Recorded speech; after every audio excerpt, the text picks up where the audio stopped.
Hello guys, कैसे हो सभी लोग। आज से हम अपना फॉर्मूला का सीरीज स्टार्ट करेंगे। आपको कहीं पे भी किसी को भी कुछ डाउट है तो आप मेरे को कमेंट बॉक्स में लिख सकते हो। जो भी लोग अभी तक यही पहला वीडियो देख रहे हैं और एक्सेल पूरा सीखना चाहते हैं वो मेरे प्रीवियस वीडियो देख सकते हैं। प्रीवियस वीडियो देखोगे तो थोड़ा बेसिक नॉलेज आएगा, तो आप फॉर्मूलाज का नॉलेज यहाँ से गेन कर पाओगे। तो अभी हम फॉर्मूला का सीरीज स्टार्ट करेंगे। जिसने भी अभी तक सब्सक्राइब नहीं किया मेरा चैनल, उसको हाथ जोड़ के विनंती है कि आप जल्द से जल्द सब्सक्राइब कर दो। तो आपको ऐसे ही आप इंटरेस्टिंग वीडियो जो आपका काम इजी कर पाएंगे, ऐसे वीडियो मैं आपके लिए बनाता रहूँगा। तो जिसने भी अभी तक सब्सक्राइब नहीं किया है प्लीज़ सब्सक्राइब कर दो। और आपको ये वीडियो पसंद आए तो ये वीडियो को लाइक कर दो और चैनल को सब्सक्राइब कर दो।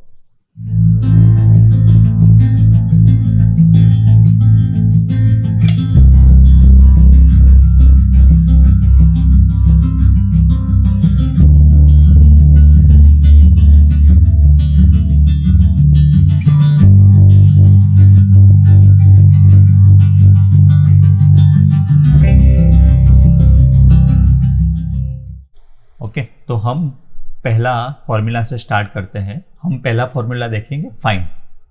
एक्सेल में काफ़ी सारे फॉर्मूलाज है।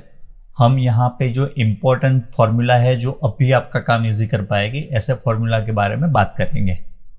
ओके, तो हमारा पहला फॉर्मूला है find.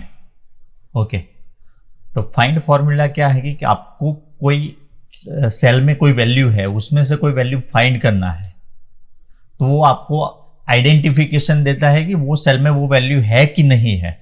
Okay, for example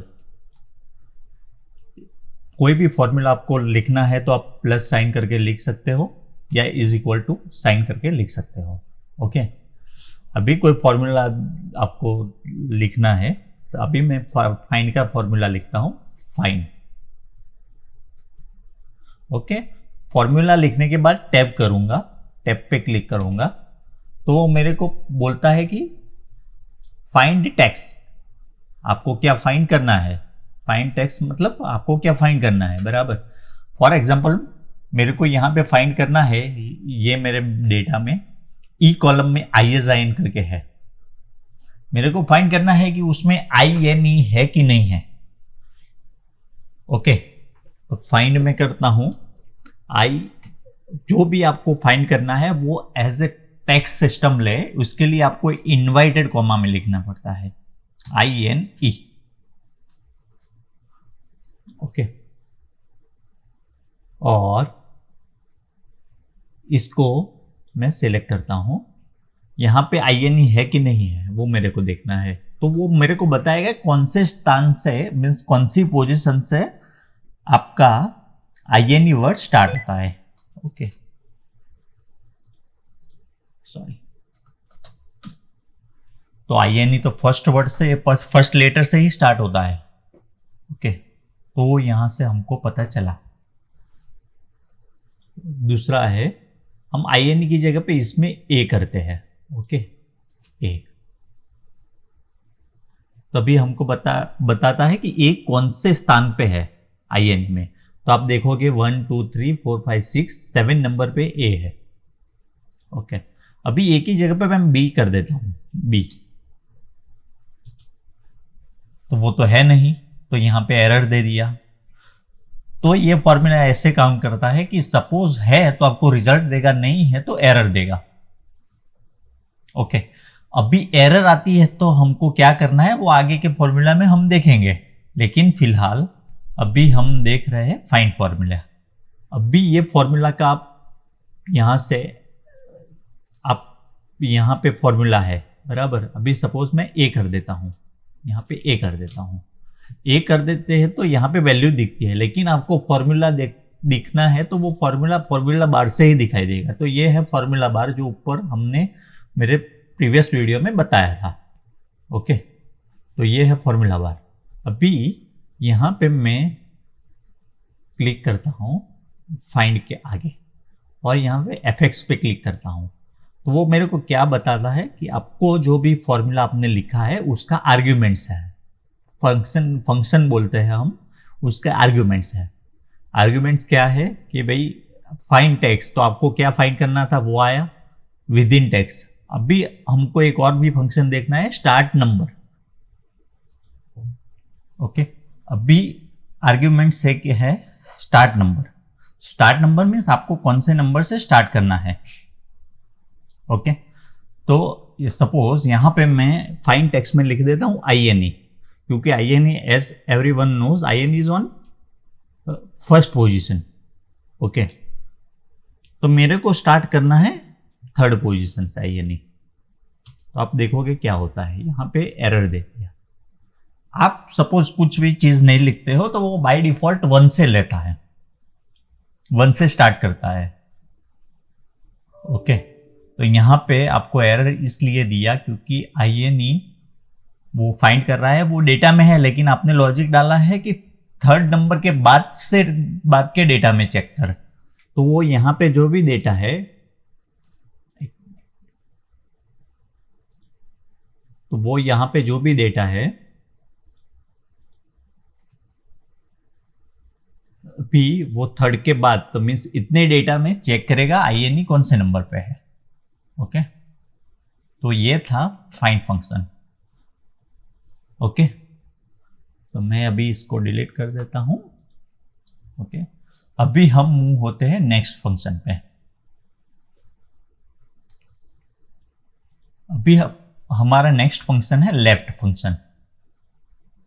okay, तो लेफ्ट फंक्शन का फॉर्मूला मैं आपको बताता हूं। लेफ्ट फंक्शन क्या है कि आपको कोई एक डेटा है, उसमें से कुछ चीज लेफ्ट साइड से निकालना है। ओके, तो उसको लेफ्ट फंक्शन बोलते हैं, बराबर।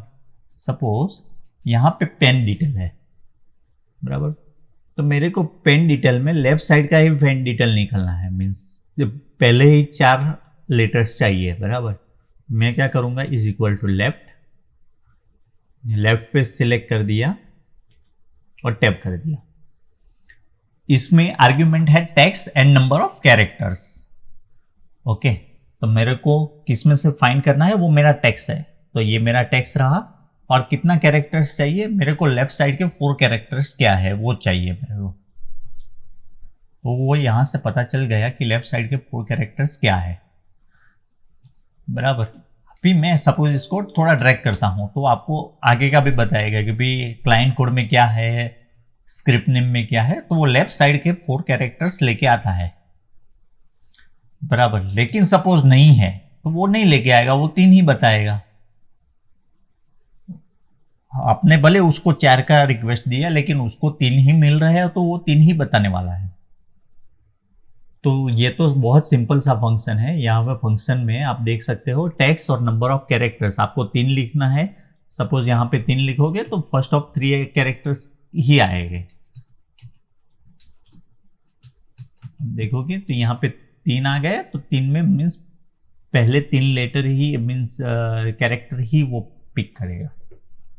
ओके, तो ये तो बहुत सिंपल था। मैं ये इरेज कर देता हूं और हम मूव होते हैं नेक्स्ट फॉर्मूला पे। हमारा नेक्स्ट फॉर्मूला है राइट, बराबर। तो राइट का फॉर्मूला लिखने के लिए इज इक्वल टू राइट या प्लस राइट लिखना पड़ता है और टैप करना पड़ता है, राइट और टैप करना पड़ता है।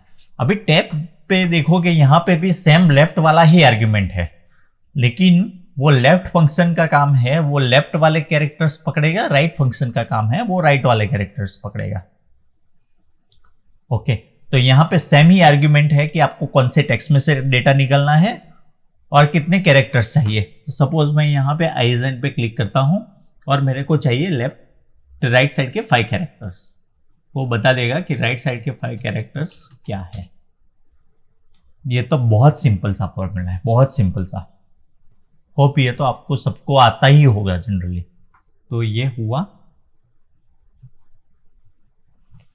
लेकिन सपोज आपको ऐसा काम करना है कि थोड़ा लेफ्ट साइड से चाहिए, थोड़ा राइट साइड से हो, तो आप फॉर्मूला कंबाइन करके भी कर सकते हो। वो हम आगे देखेंगे कि फॉर्मूला कैसे कंबाइन करते हैं। ओके, तो let's move on next formula.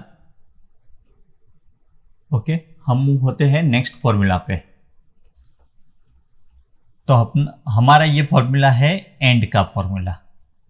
Okay, तो एंड का फॉर्मूला कैसे काम करता है, तो पहले हम आर्ग्यूमेंट्स देख लेते हैं। कोई भी फॉर्मूला को आपको डालने के लिए इज इक्वल टू डालना पड़ता है।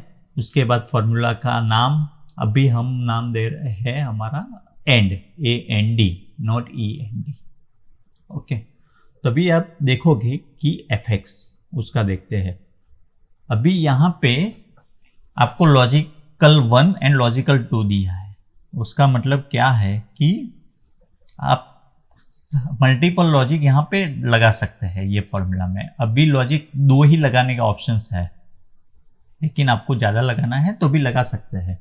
तो मैं लगा के बता रहा हूँ इज इक्वल टू एंड, बराबर। मेरे को ये बताना है इसका ग्रेटर देन दिस M3 का वैल्यू ग्रेटर देन 40 है। ओके, इसका वैल्यू भी ग्रेटर देन 40 है और इसका वैल्यू भी लॉजिक 3, इसका वैल्यू भी ग्रेटर देन 40 है। तो यहां पे फॉर्मूला ने रिजल्ट बताया है कि नहीं है। ये तीनों कंबाइन करके एंड मीन्स तीनों कंडीशन काम करेगी, तीनों का कंबाइन होके मीन्स तीनों भी एक साथ 40 के ऊपर हो गए तो ही काम करेगा, नहीं तो नहीं करेगा एंड का मतलब। तो यहां पे हम देखते हैं कि यहां पे अपने ने ऐसा बोला है कि 40 के ऊपर, तो इसलिए 40 वाला नहीं है, इसलिए फॉल्स आया। लेकिन मैं यहाँ पे 41 फॉर एग्जांपल कर देता हूं तो वो ट्रू आ गया फॉर्मूला का रिजल्ट। ओके, और सपोज यहाँ पे 35 होता है तो वो फॉल्स आ जाएगा। आपको उसको अवॉइड करने के लिए, ऐसे इश्यूज को अवॉइड करने के लिए आप इज ग्रेटर देन और इक्वल टू 40 भी डाल सकते हैं। ग्रेटर देन और इक्वल टू 40, तो ग्रेटर देन और इक्वल टू 40 तो वो ट्रू आ गया। लेकिन यहाँ पे 39 आ गया तो वो फॉल्स हो जाएगा उस केस में। ओके, यहाँ पे आप मल्टीपल आर्ग्यूमेंट्स लगा सकते हैं। तो ये था एंड का फॉर्मूला। एंड का फॉर्मूला का मतलब है तीनों एक साथ होना चाहिए। होप सो आपको समझ में आया होगा और आप ये सब बेसिक फॉर्मूला कहीं ना कहीं आपने यूज भी किया होगा। ओके, तो मैं अभी इसको डिलीट कर देता हूँ। अभी मूव होते हैं अपने नेक्स्ट फॉर्मूला पे। अभी हमारा फॉर्मूला है और का फॉर्मूला। और का फॉर्मूला मीन्स आप जो भी कंडीशन लगाए से उसमें से किसी भी एक कंडीशन मैच होती है तो वो फॉर्मूला काम करेगा। Let's example, same as and, यहाँ पे और का फंक्शन है। यहाँ पे भी आप मल्टीपल लॉजिक लगा सकते हैं। यहाँ पे भी logical 1 and logical 2 for example दिया है, आप मल्टीपल लॉजिक लगा सकते हैं। मैं यहाँ पे लिख देता हूँ, इंग्लिश में ग्रेटर देन 40 है, मैथ्स में ग्रेटर देन 50 है और साइंस में ग्रेटर देन 55 है। तो वो ट्रू बताए, इसमें किसी में है ही नहीं। अभी मैं साइंस में लिख देता हूँ, मैं चेंज कर देता हूँ वैल्यू 55, ग्रेटर देन 56 कर देता हूँ। तो उसमें से ये दो कंडीशन तो मैच नहीं हुई उसकी, लेकिन एक कंडीशन मैच हो गई तो उसने ट्रू बता दिया। ओके, अभी ज्यादा भी कंडीशन मैच होगी तो वो ट्रू ही बताएगा, ऐसा नहीं है कि वो फॉल्स बता देगा। लेकिन यहाँ पे किसी भी एक कंडीशन को मैच होने से वो ट्रू बता देता है, बल्कि एंड में तीनों कंडीशन मैच होगी तो ही ट्रू बताएगा। ओके, तो होप आपको ये समझ में आया। तो अभी मैं इसको इरेज कर देता हूं और अभी हम मूव हो गए नेक्स्ट फॉर्मूला पे। आपको कहीं पे भी किसी को कोई क्वेरी है तो मेरे टेलीग्राम चैनल पे मेरे को पिंग कर सकते हैं। मेरी चैनल का नाम जो टेलीग्राम का है वो ही नीचे दिया हुआ है। और जिस भी भाई ने अभी तक लाइक नहीं किया है, शेयर नहीं किया है, सब्सक्राइब नहीं किया है, उसको हाथ जोड़ के विनती है कि वो सब्सक्राइब कर दे। ओके, सो अभी हम मूव होते हैं नेक्स्ट फॉर्मूला पे। अभी हमारा नेक्स्ट फॉर्मूला है इफ का फॉर्मूला। इफ का फॉर्मूला, ओके, तो हम यहाँ पे इफ फॉर्मूला देखेंगे। अभी इफ फॉर्मूला का आर्ग्यूमेंट्स मैं आपको समझा देता हूं। ये रहा logical test. Logical test means आप कंडीशन लगाते हो कि मेरे को ये है तो ये होना चाहिए, नहीं तो ये होना चाहिए। ये कंडीशन मैच होती है तो ए रिजल्ट आना चाहिए, नहीं तो बी रिजल्ट आना चाहिए। तो ऐसा है इफ इंग्लिश में ग्रेटर देन 50 मार्क्स है तो यहां पे मेरे को चाहिए पास है वो टेक्स्ट है। जो भी टेक्स्ट है आपको इन्वर्टेड कॉमा में लिखना है और नहीं तो फेल। वैल्यू इफ ट्रू, इसका मतलब जो आपका कंडीशन मैच होता है तो वो पास हुआ। जो वैल्यू इफ फॉल्स मीन्स आपका कंडीशन मैच नहीं होता है तो फेल हुआ। ओके, तो यहां पे फेल हुआ। फॉर एग्जाम्पल आपने ने बोला 52%, तो आप यहाँ पे देखोगे कि फॉर्मूला मैच हो गया तो यहाँ पे पास का रिजल्ट आ गया। फॉर्मूला मैच नहीं होता है यहाँ पे तो फेल का रिजल्ट आ गया। सपोज यहाँ पे मैं 40 कर देता हूँ तो वो फेल का रिजल्ट आ जाएगा। ओके, तो ये था उसका लॉजिकल एग्जाम्पल। अभी लॉजिक टेस्ट में भी आप मल्टीपल कंडीशन डाल सकते हैं। मल्टीपल कंडीशंस मींस अभी हमने तो पास फेल ऐसा बोल दिया बराबर, लेकिन हम लॉजिकल टेस्ट में मेरे को डालना है कि भाई इंग्लिश में 50 के ऊपर हो, मैथ्स में 45 के ऊपर हो या 90 के ऊपर हो, आपको जो भी पसंद आए, आपका जो भी फॉर्मूला है। साइंस में 60 के ऊपर हो तो ही पास, तो आप ऐसा फॉर्मूला डाल सकते हैं। एंड का भी फॉर्मूला डाल सकते हो इसके साथ कंबाइन करके, और का भी डाल सकते हो और एंड का भी डाल सकते हैं।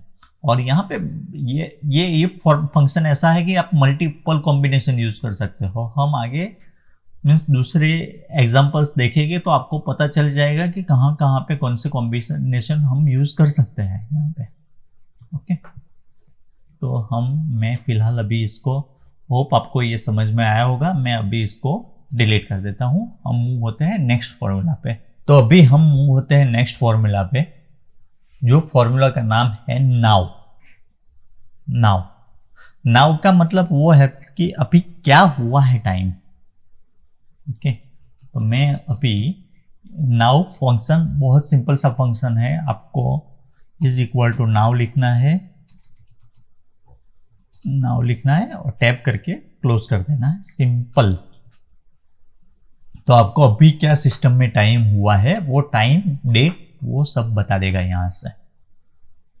एक्चुअली हमको अभी यहां पे सीखना था दूसरा फॉर्मूला, लेकिन वो नाउ पे डिपेंडेंट है वो फॉर्मूला, इसलिए हमने यहां पे नाउ का फॉर्मूला पहले ले लिया।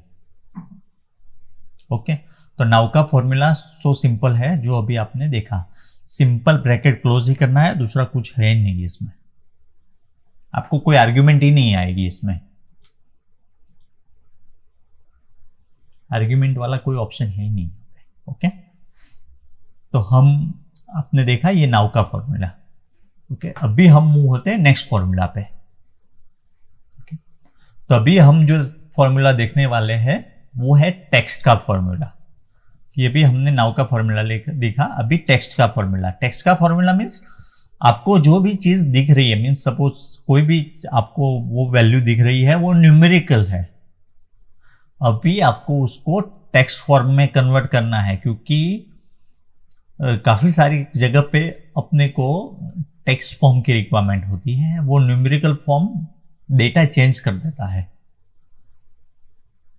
फॉर एग्जाम्पल यहाँ पे आप डेट दिखते हो कि भाई 29/6 ऐसा कुछ डेट हुआ आज। ओके, 2022। ये आज का डेट है। सपोज ये डेट को आप कुछ भी चीज़ ये डेट को आप सिस्टम के कैलकुलेशन के हिसाब से देखोगे तो वो कुछ 44,200 ऐसा कुछ, फॉर एग्जांपल बोल रहा हूँ, ये ऐसा कुछ डेट उसकी कैलकुलेशन के लिए रहेगा बैकएंड में। वो भले आपको डिस्प्ले यहाँ पे 29/6 बता रहा है जुलाई, लेकिन बैकएंड में उसके कैलकुलेशन के लिए उसका डेट अलग ही रहेगा, क्योंकि वो डेट से ही वो दूसरा, सपोज आपको उसमें से दो डे ऐड करना है तो आप उसमें से ही आप +2 करते हो तो 2 डेज ऐड होते हैं एक्सेल में, लेकिन वो पूरा कैलकुलेशन बैक एंड पे रहता है। आपको फ्रंट एंड पे वो कैलकुलेशन चेंज नहीं हो, क्योंकि आपको टैक्स करोगे तो ही कैलकुलेशन चेंज नहीं होगा। तो उसके लिए टैक्स फंक्शन बहुत सारा मेरे लिए तो काम आता है, होप्स आपके लिए भी काम आएगा, तो समझ लो आप पहले। तो सपोज ये डेट है मेरे को, बराबर।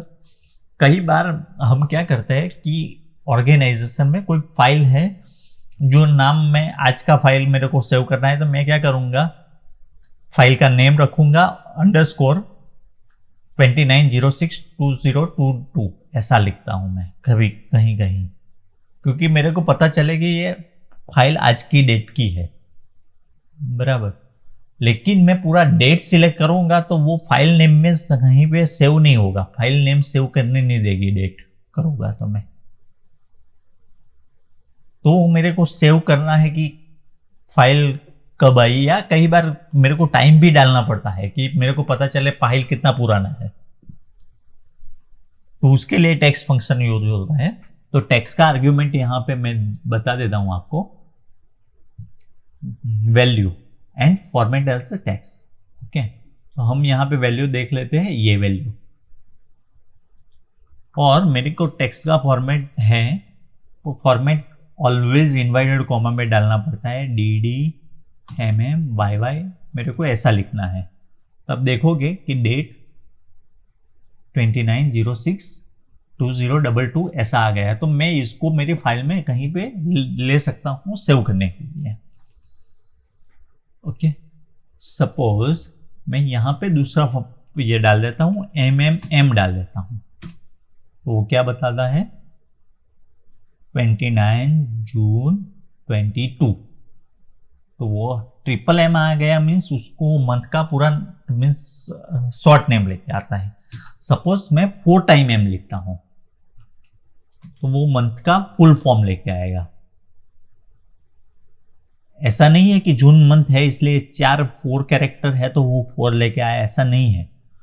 सपोज आपका डेट जनवरी का भी होगा ना, तो भी वो पूरा कैरेक्टर लेके आएगा। मैं यहाँ पे डेट चेंज कर देता हूँ, फॉर एग्जाम्पल 112022, तो आपको रिजल्ट दिख जाएगा।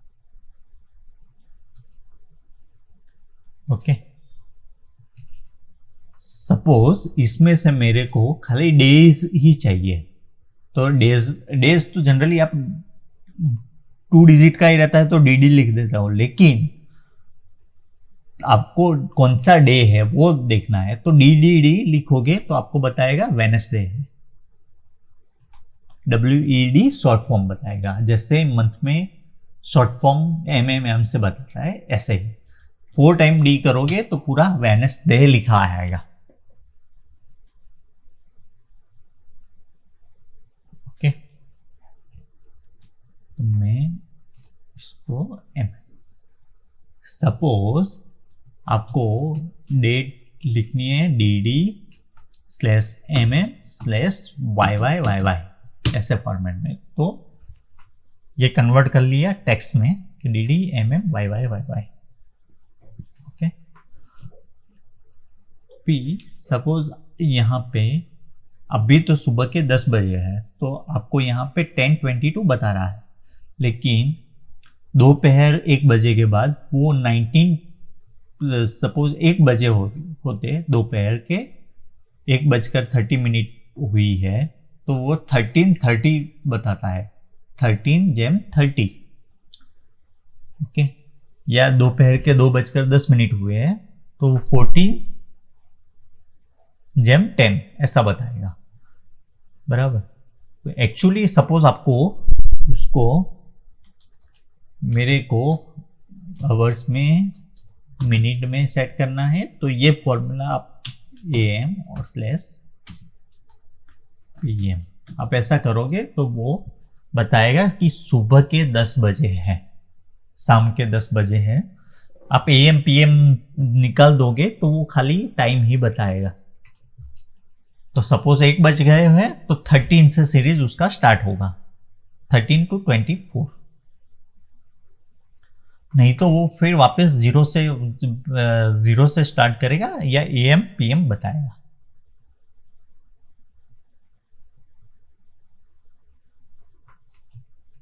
सपोज मैं यहाँ पे 0.66 लिखता हूँ, ये फॉर्मूला में यहाँ पे नहीं लिखता हूँ, यहाँ पे लिखता हूँ 0.66 बराबर।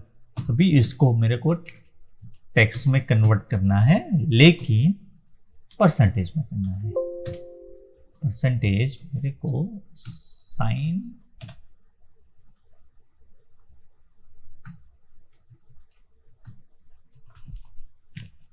ओके। तो ये था टेक्स्ट का फॉर्मूला।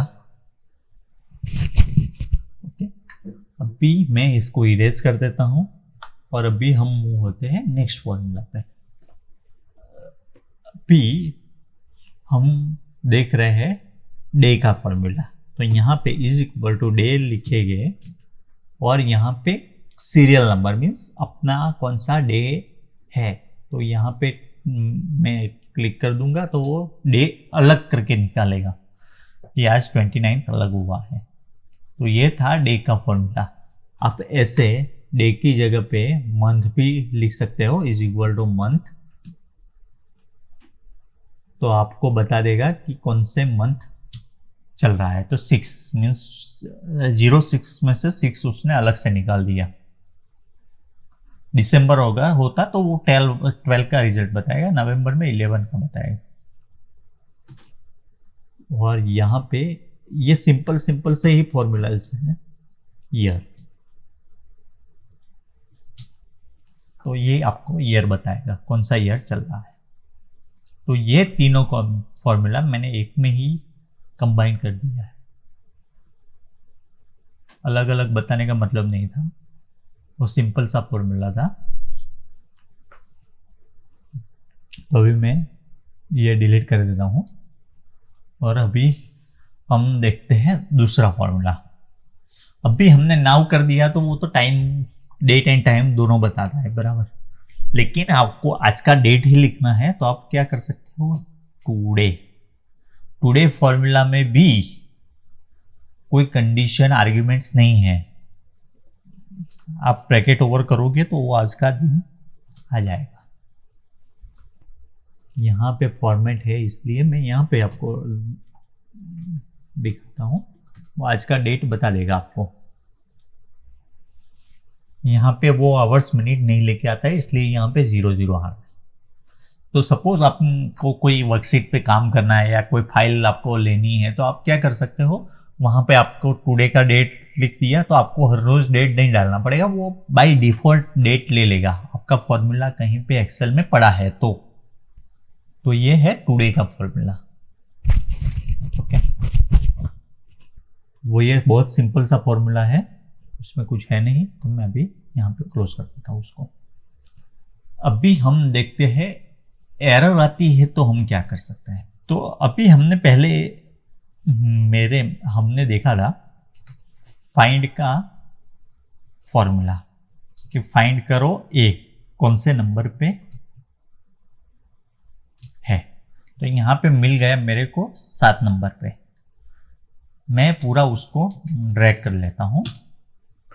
अभी कोई भी जगह पे मेरे को ए हो ऐसा जरूरी है नहीं। आप जब भी लार्ज डेटा पे काम कर रहे हो तब आपको ये सब फंक्शंस यूज होते हैं बराबर। तो अभी आप देखोगे कि यहाँ पे काफ़ी जगह पे एरर आ रहा है वैल्यू का, क्योंकि ये आप देखोगे यहाँ पे ए है नहीं बराबर। ये एरर आएगा तो आपको इसके रिलेटेड, आपको ये आउटपुट के रिलेटेड कहीं पे भी आपको जाना है तो वो एरर ही बताएगा। आप ये आउटपुट पे कहीं पे भी डेटा लेके जाना है आपको तो वो एरर ही बताएगा। तो वो एरर को सॉल्व कैसे करते हैं, बराबर। तो उसके लिए फॉर्मूला है इफ एरर का फॉर्मूला। अभी मैं बताता हूं इफ एरर। अभी आपको इफ एरर में आर्ग्यूमेंट्स क्या है, value and value if error. तो आपकी वैल्यू क्या है ये, और वैल्यू इफ एरर का मतलब आपको एरर आए तो क्या वैल्यू दिखाना है, तो मेरे को बताना है 0 है मीन्स नहीं है। मैं इसको पूरा ड्रैग कर देता हूं, और जहां पे भी एरर आया तो वो उसका वैल्यू मेरे को 0 बताएगा। अब भी मैं ये फॉर्मूला को कहीं पे काम करना है तो मैं इजीली कर पाऊंगा, क्योंकि यहां पे ये एरर आ गया, वो मीन्स उसका मतलब ये टेक्स्ट है। अभी एक ही कॉलम में टेक्स्ट है और न्यूमेरिक डिजिट्स हैं, तो वो फॉर्मूला कहीं पे कुछ ना कुछ आगे एरर दे देगा आपको। तो बेहतर है कि आप ऐसे करो। तो जनरली यहाँ पे मैंने 2 पार्ट में फॉर्मूला बताया आपको, लेकिन जनरली अभी हमको एक ही पार्ट में करना है, तो यहाँ पे मैं आगे ही इफ एरर लगा दूंगा और इसको कॉमा करके मैं 0 बता दूंगा, तो मेरे को ये 2 पार्ट पे काम नहीं करना पड़े। Simple, okay. तो अभी मूव होते हैं हम नेक्स्ट फॉर्मूला पे। इफ एरर का फॉर्मूला कहीं पे भी एरर आ गए तो एरर को रिप्लेस किससे करना है वो बताने के लिए है, ओके। अभी हम देखते हैं, बाकी ऐसे छोटे छोटे बहुत से फॉर्मूलाज है, अनलिमिटेड फॉर्मूलाज बोलते हैं हम, तो भी कम नहीं है, ऐसे फॉर्मूलाज है। लेकिन अभी हम ऐसे ही फॉर्मूला देखेंगे कि आपका रोज बरोज का काम इजी कर पाएगा। क्योंकि सपोज जब भी आपको लार्ज डेटा सेट पे काम करना रहता है तब भी ये सब फॉर्मूलाज काम आते हैं। अभी मैं एक नेक्स्ट फॉर्मूला बताता हूं, वो भी तभी काम आएगा, बराबर। सपोज यहां पे मेरा नेक्स्ट फॉर्मूला है is blank. Is blank, is blank means वो बताता है कि ये सेल वैल्यू ब्लैंक है कि नहीं है। ये फॉल्स मीन्स नहीं है। सपोज मैं ये यहाँ पे जाके उसको डिलीट कर देता हूं, तो वो बताएगा कि ब्लैंक है कि नहीं है, ओके। ब्लैंक हो गया, फिर से लिख देता हूं हिया, वो फॉल्स। तो इज ब्लैंक का मतलब है आपको ब्लैंक आइडेंटिफाई करने के लिए ये फॉर्मूला काम करता है। तो मूव होता है अभी नेक्स्ट फॉर्मूला पे। अभी ये फॉर्मूला है इज टेक्स्ट।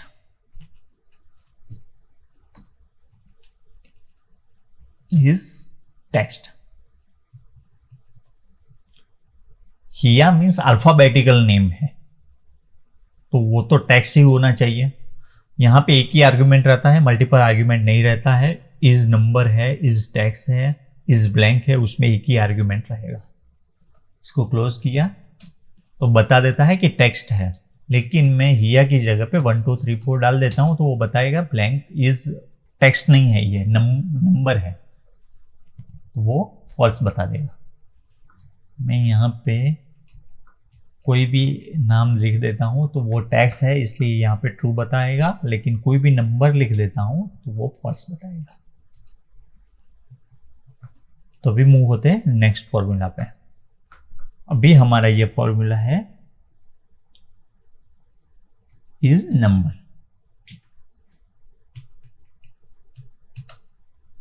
वही मैं सेल सिलेक्ट करता हूं जहां पे हिया लिखा हुआ है। अभी ये टेक्स्ट है तो नंबर पे फॉल्स कर दिया, नंबर नहीं है इसलिए फॉल्स कर दिया। लेकिन यहाँ पे कोई नंबर लिखते हो तो वो ट्रू कर देगा, लेकिन मैं यही नंबर को कहीं पे एपोस्ट्रोफी लगा के कर देता हूं तो वो फॉल्स कर देगा, क्योंकि एज ए टेक्स्ट हो गया। एपोस्ट्रोफी आप लगाते हो पहले, उसका मतलब वो फॉल्स हो गया, पहले से टेक्स्ट हो गया। लेकिन ये कब लगाने की जरूरत पड़ती है कि सपोज यहाँ पे मैं 0 1 2 3 मेरे को लिखना है, लेकिन वो 0 पकड़ेगा ही नहीं सिस्टम, क्योंकि उसको पता है 0 का वैल्यू नहीं है आगे, लेकिन आपको दिखाना ही है तो एपोस्ट्रोफी 0 1 2 3, तो वो एज ए टेक्स्ट पकड़ेगा, ओके। सैड डिलीट कर। अभी हमारा नेक्स्ट फंक्शन है लेन का फंक्शन। लेन का फंक्शन, ओके। लेन का फॉर्मूला क्या काम करता है? Len means number of characters in a cell, okay. तो यहां पे आप देखोगे कि लेन, यहां पे रिलायंस TCS 3 लेटर का है, वो लेन कितना है वो बताता है, नंबर ऑफ लेटर्स कितने हैं। ये सब कब काम आता है वो मैं बताता हूं, जिससे आपको पता चलेगा कि रोज बरोज के काम में कैसे आता है। सपोज मेरे पास लास्ट डेटा है, मैं यहाँ पे लास्ट डेटा पे यहाँ पे लेन लिख देता हूं, बराबर। जनरली आप सबको पता है कि पैन कार्ड जनरली 10 डिजिट का रहता है, यहाँ पे 9 डिजिट डाला है मैंने, क्योंकि ये सब फेक नंबर्स है इसलिए। तभी सपोज मेरे को फॉर एग्जांपल आप समझ लो कि यहाँ पे 9 डिजिट का ही है, पैन कार्ड नंबर 9 डिजिट का रहता है, ऐसा ही समझ लो। ओरिजिनल में 10 डिजिट है, यहाँ पे ऐसा ही समझ लो। सपोज मेरे पास लास्ट डेटा है, लेकिन यहाँ पे किसी ने पैन नंबर कोई गलत डाल दिया, तो वो मेरे पकड़ में आ जाएगा लेन से कि वो गलत है कहीं पे। तो वो लेन ऐसे आइडेंटिफाई करने के लिए हम यूज करते हैं रोज बरोज के काम में। अभी मूव होते हैं नेक्स्ट फॉर्मूला पे। अभी हम देखते हैं राउंड का फॉर्मूला, ओके। राउंड का फॉर्मूला देखेंगे। सपोज ये मेरे पास 3 डेटा है, अभी मेरे को उसको राउंड करना है, राउंड, बराबर।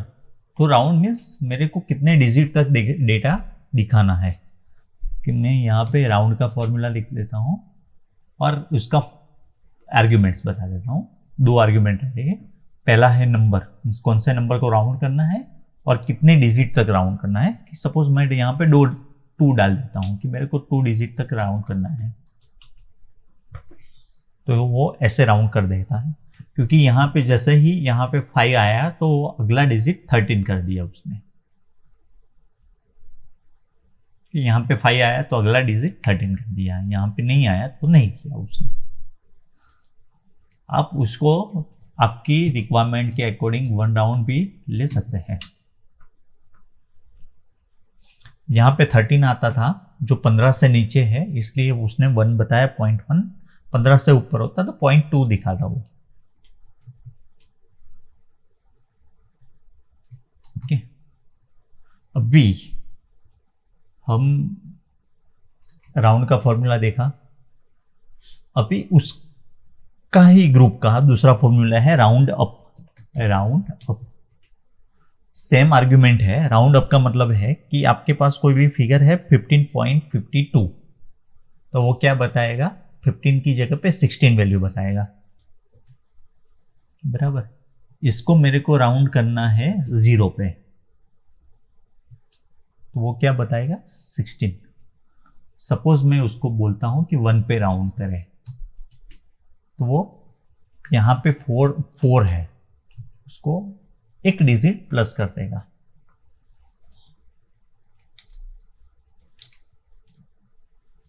यहाँ पे 1 की जगह पे 2 कर दिया उसने, 5 की जगह पे 6 कर दिया, तो वो अपर साइड पे राउंड करेगा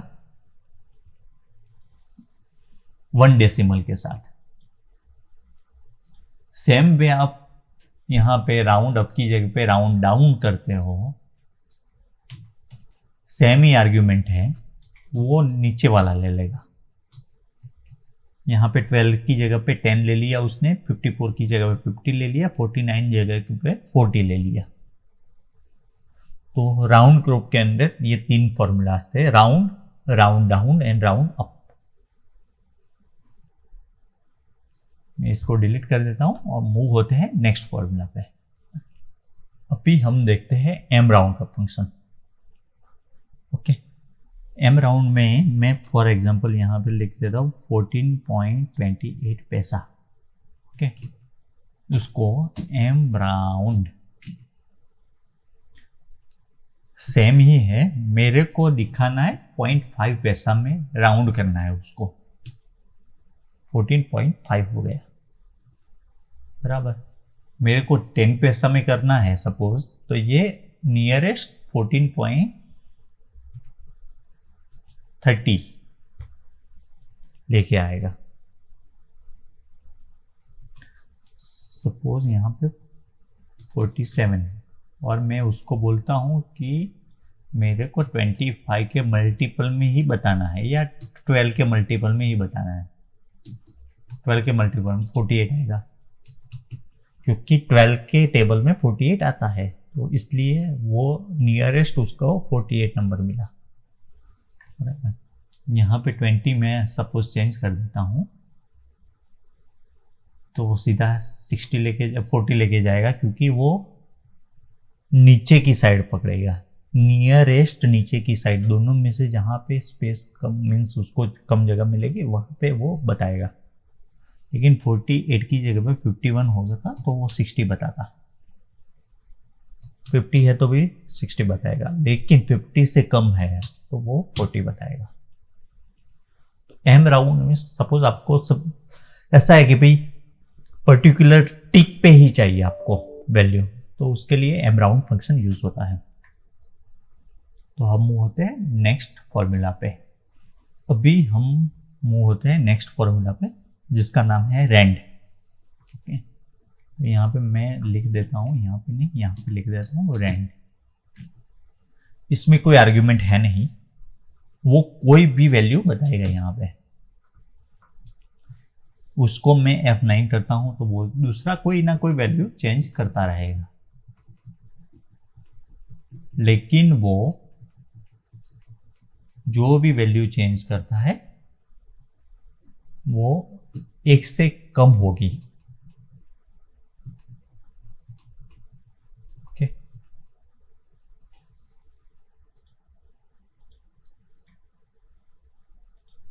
मैं इसको फॉर्मेट कर देता हूं, तो यहाँ पे 0 कर देता हूँ। अब कितनी भी बार रिफ्रेश करो वो वैल्यू 0 या 1 से कम ही होती है। तो ये था रैंड का फॉर्मूला, वो रैंडम कोई वैल्यू बताएगा। ओके, अभी हम होते हैं नेक्स्ट फंक्शन पे। अभी हमारा ये फंक्शन है रैंड बिटवीन। ओके, उसका मतलब है आप कोई एक रेंज डालते हो, ये रेंज से ये रेंज के बीच में मेरे को कोई भी नंबर दे दे चलेगा।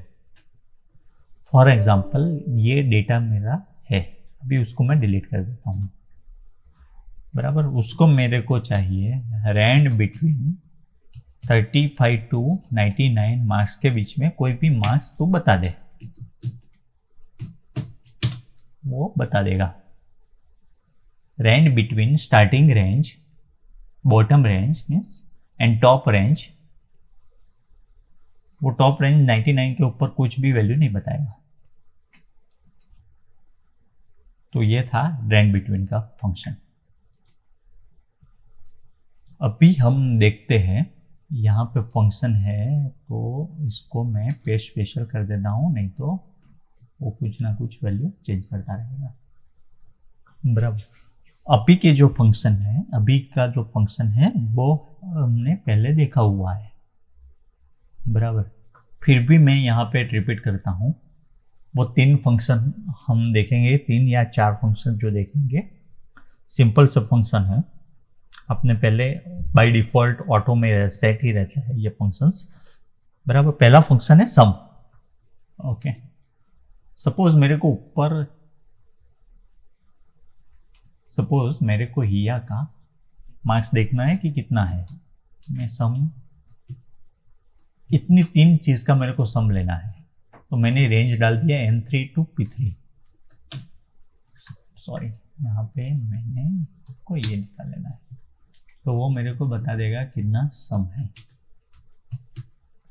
आप उसको ड्रैग करोगे तो वो फॉर्मूला ऑटो सेट होता रहता है, तो आपको कुछ करने की रिक्वायरमेंट है नहीं।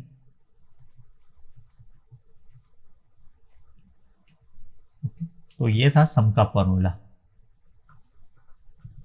ओके, होप ये तो बहुत सिंपल है।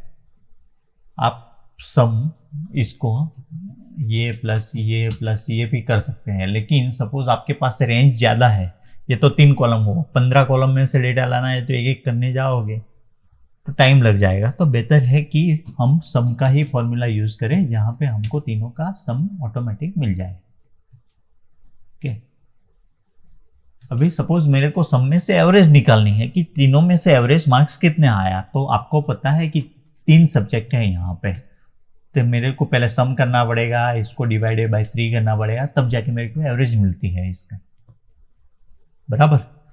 लेकिन मैं इज इक्वल टू एवरेज में सिलेक्ट करता हूँ और तीनों सिलेक्ट कर देता हूँ, तो वो मेरे को सीधा ही एवरेज बता देगा, मेरे को 2 स्टेप में काम नहीं करना पड़ेगा। तो ये था सम का फॉर्मूला भी आपको बताया, एवरेज का फॉर्मूला भी बताया।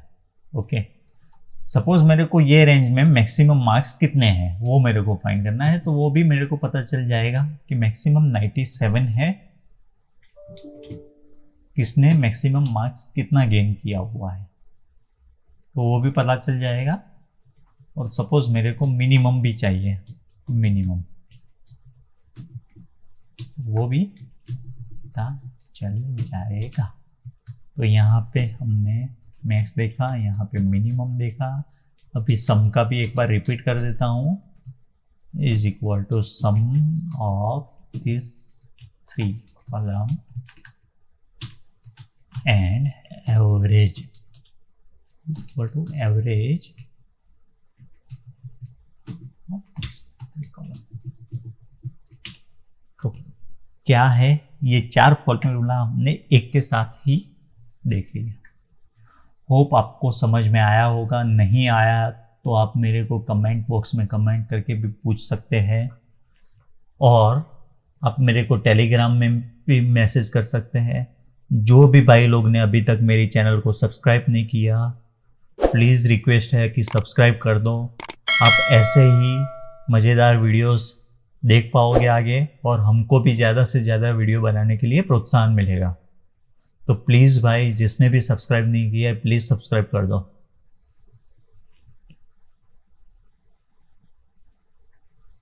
ओके, मैं अभी इसको डिलीट कर देता हूँ, डिलीट। अभी मूव होते हैं हम नेक्स्ट फंक्शन पे, नेक्स्ट फॉर्मूलाज पे।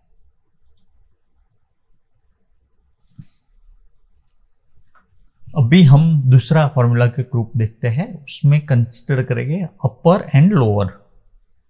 ओके, अभी सपोज मेरे को ये सब नाम है, अभी वो मेरे को अपर मीन्स कैपिटल में ही चाहिए, तो मैं उसको अपर सिलेक्ट कर देता हूँ। यहाँ पे सिंपल से फॉर्मूलाज है, आपको एक ही चीज डालनी है, तो वो सीधा अपर कैप में आपका नाम ये कर देगा। ओके, तो ये था अपर का फॉर्मूला। सपोज आपको लोअर में चाहिए,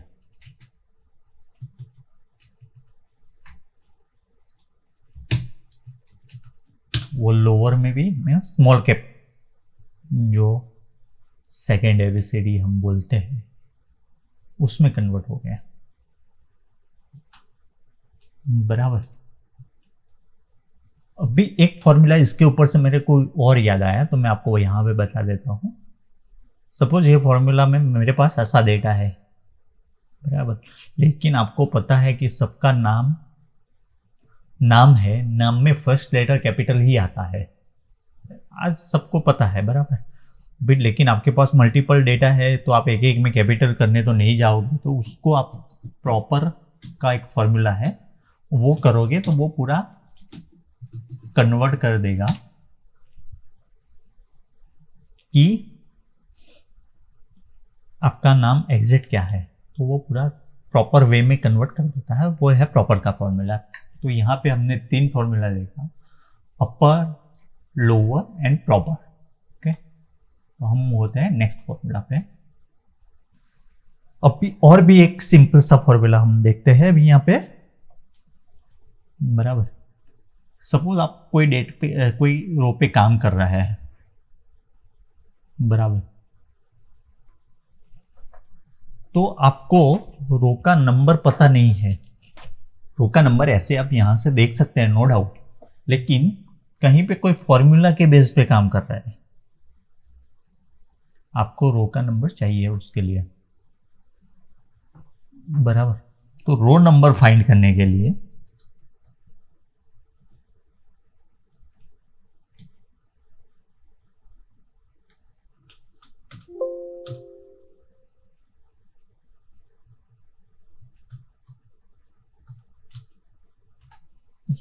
रो और ब्रैकेट कर दोगे तो सीधा रो नंबर आपको बता देगा। लेकिन सपोज आपको कोई दूसरी रो नंबर चाहिए, तो जहां पे आपने रेफर दिया है वो रो नंबर बताएगा, नहीं तो करंट रो नंबर बताएगा। आप कुछ वैल्यू नहीं सिलेक्ट करते हो तो करंट रो नंबर बताएगा, कोई वैल्यू सिलेक्ट करते हो तो वो जो वैल्यू जहां पे भी है उसका रो नंबर बताएगा।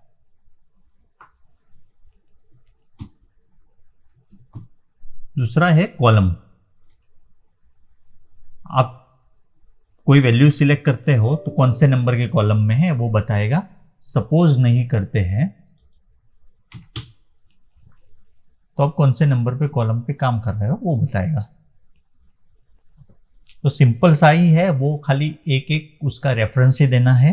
रेफरेंस नहीं दोगे तो करंट का बताएगा, रेफरेंस दोगे तो वो रेफरेंस वाला जो सेल है उसका कॉलम या रो कौन सा है वो बताएगा। तो मूव होते हैं, अभी ये डिलीट कर देता हूं, मूव होते हैं नेक्स्ट फॉर्मूला पे। अभी हम देखेंगे नेक्स्ट फॉर्मूला, बराबर, जिसका नाम है एब्सोल्यूट। ओके, तो एब्सोल्यूट का मतलब है कि सपोज नेगेटिव फिगर है उसको आपको पॉजिटिव में कन्वर्ट करनी है, और पॉजिटिव है वो तो पॉजिटिव रहेगी ही, बराबर। तो ये फॉर्मूला आपको जब बर्ड डेटा पे कुछ काम के लिए आपको यूजफुल हो सकता है। एब्सोल्यूट, इसका खाली एक एब्सोल्यूट लिखना है ABS, और उसमें आपको सेल का रेफरेंस देना है, बराबर। आप देखोगे यहाँ पे 6 के सामने 6 पॉजिटिव है तो पॉजिटिव लेके आया, लेकिन नेगेटिव आया है जहाँ पे वैल्यू उसको पॉजिटिव में कन्वर्ट कर दी उसने। तो ये था एब्सोल्यूट का फॉर्मूला। अभी हम मूव होते हैं नेक्स्ट फॉर्मूला पे, जिसका नाम है कॉन्केटनेट।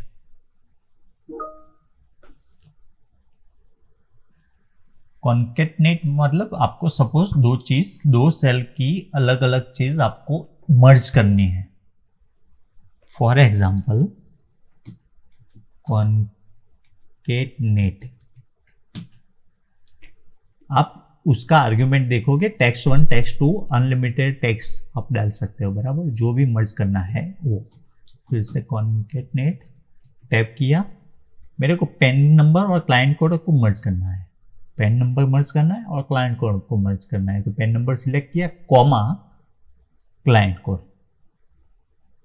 सिलेक्ट किया, तो आप देखोगे कि दोनों एक साथ में मर्ज हो गया। लेकिन मेरे को कहीं पे उसको सेपरेट करना है, तो मैं बीच में कॉमा करके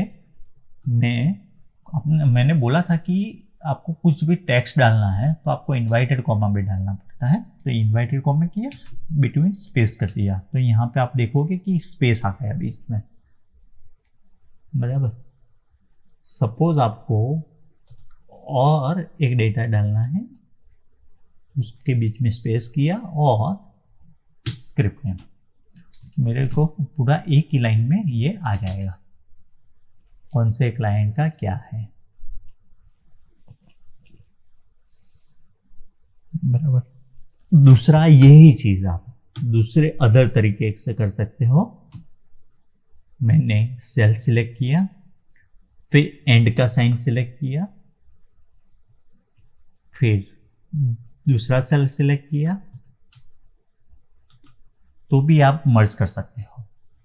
लेकिन आपको सेम वे इसमें भी बीच में स्पेस चाहिए, तो एंड, दोनों एंड के बिटवीन इनवाइटेड कॉमा में स्पेस डाल दो, सेम काम हो गया।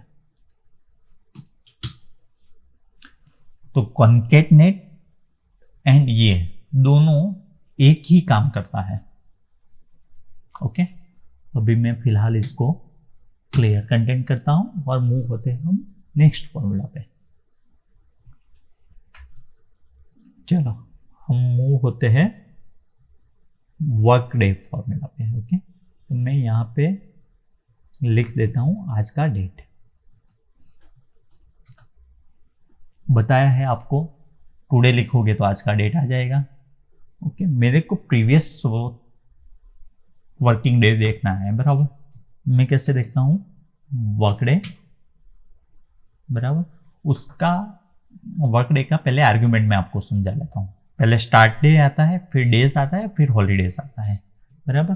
तो यहाँ पे मेरे को एक हॉलीडे का मास्टर चाहिए होगा, हॉलीडेज। सपोज मैं हॉलीडे बोलता हूँ, 29 जून को एक हॉलीडे था, बराबर।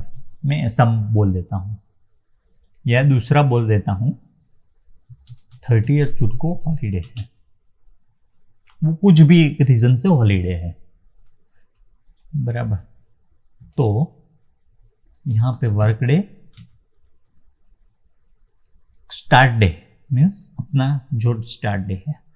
अब भी सपोज आपको प्रीवियस वर्किंग डे देखना है, मीन्स कल कौन सा दिन था, तो उसके लिए आप -1 डे उसको बोलेंगे, और holidays comma previous work day के लिए -1 डे। आप जैसे जैसे आप देखोगे करते जाओगे तो वो फील्ड हाईलाइट होता जाएगा। यहाँ पे कॉमा कर दिया तो वो फील्ड एम्प्टी, मीन्स आपको आपने डेटा डाल दिया। अभी हॉलीडेज में क्या डालना है, तो अभी आपको हॉलीडेज का रेंज डालना पड़ता है। यहाँ पे मैंने ये दो ही है, तो अभी फिलहाल मैं 2 ही डाल देता हूँ। तो आप देखोगे तो यहाँ पे कोई वैल्यू आ गया। एक्चुअली यही वैल्यू बैकएंड में रहती है, वो आपको दिखाता कुछ और है, बैकएंड में वैल्यू कुछ और होती है, बराबर। तो यही फॉर्मेट मेरे को यहाँ पे नीचे डालने के लिए फॉर्मर प्रिंटर और यहाँ पे डाल दिया, तो वो आपको बता देगा कि प्रीवियस वर्किंग डे कौन सा था।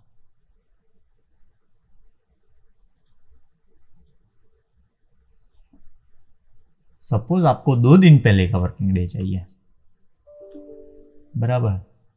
तो उसने क्या किया, अब देखो कि मैं 29 को बना रहा हूँ फाइल, बराबर। 28 को छुट्टी था, 2 दिन पहले उसको बोला है मैंने, तो पहला दिन उसके लिए 27 हुआ। ओके, और 26 और 25 तो वीकेंड है, तो वो ऐसे भी हॉलीडे गिनता है, तो उसने 24 लिया। सपोज मैं यहां पे डाल देता हूं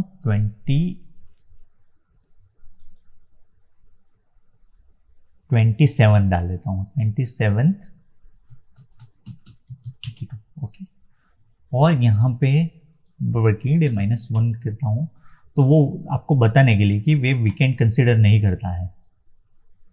यहाँ पे 27 बराबर 24 मेरा लास्ट वर्किंग डे हुआ, क्योंकि मैंने 1 डे बिफोर डाला है, तो मेरा लास्ट वर्किंग डे 24 को हुआ।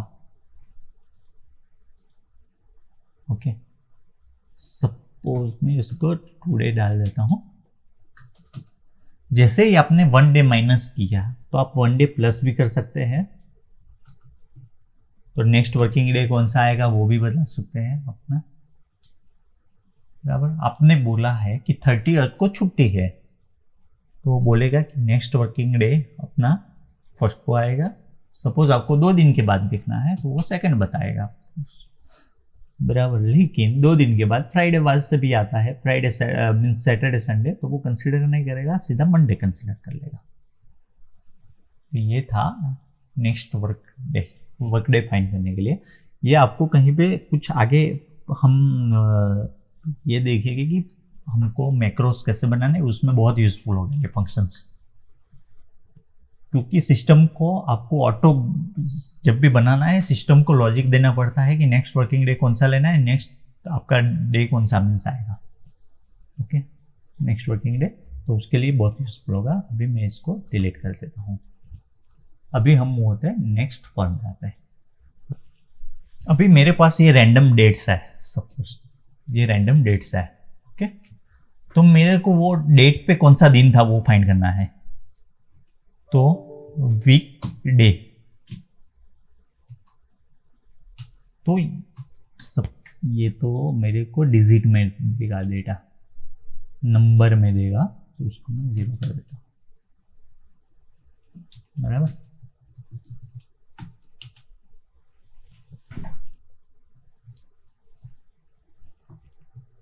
अभी मैं आप सोचोगे कि ये नंबर अपने वीक डे तो मीन्स जनवरी फरवरी आना चाहिए, तो ये वीक में कौन सा नंबर्स आता है वो बताना है। सपोज मैं 29/6/2022 आज का डेट ही डालता हूँ, बराबर। तो आज हुआ वेडनेसडे, ओके। तो वेडनेसडे हुआ तो वो कैसे लेगा, Sunday Monday Tuesday Wednesday, means Sunday को फर्स्ट कंसीडर करता है, ट्यूसडे को सेकंड कंसीडर करता है, ओके। इसका आर्ग्यूमेंट्स मैं आपको बता देता हूं।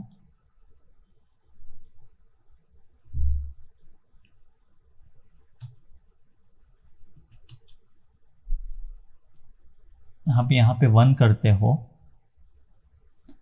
तो संडे को 1 कंसीडर करेगा वो, मीन्स वो ऐसा मानता है कि संडे से दिन स्टार्ट होता है। सपोज यहाँ पे 2 करते हो तो वो ऐसा बोलेगा कि सोचेगा कि मंडे को दिन स्टार्ट होता है, तो आज 3rd दिन है, मीन्स वेडनेसडे मीन्स वीक का 3rd दिन है, वो ऐसा मानेगा।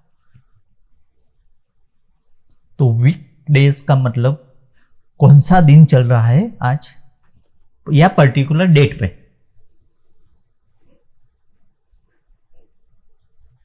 ओके गाइस, तो होप आपको समझ में आया होगा और आपके लिए आज का सेशन इंटरेस्टिंग रहा होगा। तो अभी हम मिलेंगे नेक्स्ट सेशन में, तब तक के लिए बने रहे विथ माय एक्सेल स्कूल। जिस लोगों ने भी अभी तक सब्सक्राइब नहीं किया है उसे विनंती है कि प्लीज़ सब्सक्राइब कर दे जल्दी से जल्दी, ओके। तो मिलते हैं नेक्स्ट वीडियो में, बाय।